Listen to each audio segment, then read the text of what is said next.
السلام عليكم ورحمة الله تعالى وبركاته. بسم الله الرحمن الرحيم. الحمد لله وحده والصلاة والسلام على من لا نبي بعده وعلى آله وصحبه موفنا عهدا أما بعد.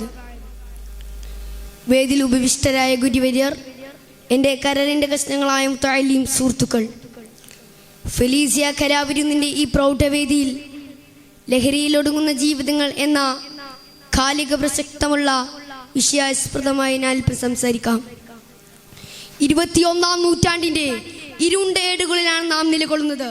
ചന്ദ്രനോളം വളർന്നു പന്തലിച്ച മനുഷ്യന്റെ മുന്നേറ്റങ്ങളും ഗമനങ്ങളും നാം ദിനം പ്രതി പത്രമാധ്യമങ്ങളിലൂടെ കണ്ടുകൊണ്ടിരിക്കുകയാണ്.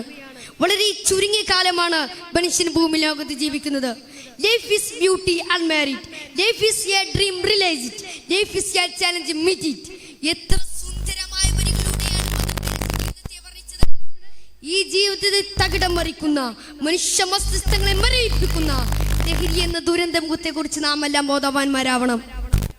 കഴിഞ്ഞ ദിവസം കൊച്ചിയിൽ നടന്ന സംഭവം നമുക്ക് എല്ലാവർക്കും അറിയാം. 25,000 കോടിയുടെ വൻ ലഹരി വേട്ടയാണ് എക്സൈസ് ഉദ്യോഗസ്ഥരും സർഗോട്ടിക് വിഭാഗക്കാരും പിടിച്ചെടുത്തത്. ഇതേ ലഹരി പദാർത്ഥം തന്നെയാണ് ചെറിയ ചെറിയ പാക്കറ്റുകളിലും വ്യത്യസ്ത വർണ്ണങ്ങളിലും വ്യത്യസ്ത പേരുകളിലുമായി നമ്മുടെ മക്കൾ പഠിക്കുന്ന വിദ്യാലയങ്ങളിൽ വിതരണം ചെയ്യപ്പെടുന്നത്.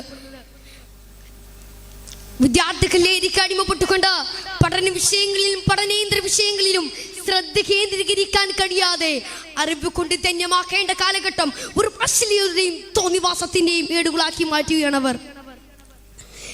നമ്മുടെ ഈ രാജ്യത്ത് ഏറ്റവും കൂടുതൽ സാക്ഷരത നിരക്കുള്ള സംസ്ഥാനം കേരളമാണ്.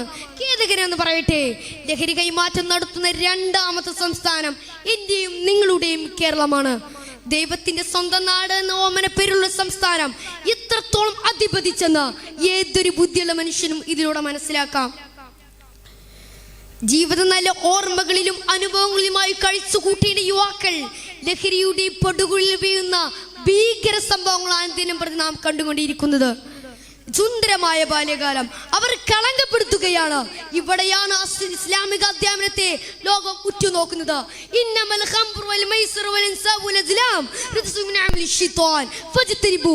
തീർച്ചയായും ലഹരി പദാർത്ഥങ്ങളുടെ ഉപയോഗം അത് പൈശാചികമാണ്.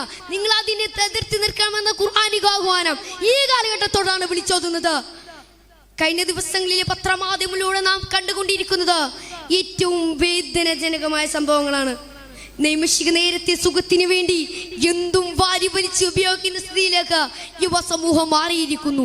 Smoking cases cancer, smoking kills എന്ന് വലിയ പരസ്യം ചെയ്താലും അതൊന്നും മുഖവലിക്കെടുക്കാതെ വീണ്ടും അത് ഉപയോഗിക്കുകയാണ് മനുഷ്യൻ.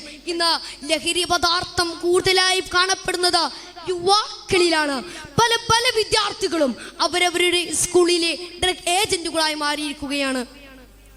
ലോകത്തിന്റെ പ്രവാചകർ മുഹമ്മദ് മുസ്തഫ സല്ലല്ലാഹു അലൈഹി വസല്ലം തങ്ങൾ ജനിക്കുന്നതിന് മുമ്പ് മക്ക എത്രത്തോളം അപമിതിയിലായിരുന്നു എന്ന് ചരിത്രത്തിൽ വ്യക്തമായി പരാമർശിച്ചിട്ടുണ്ട്.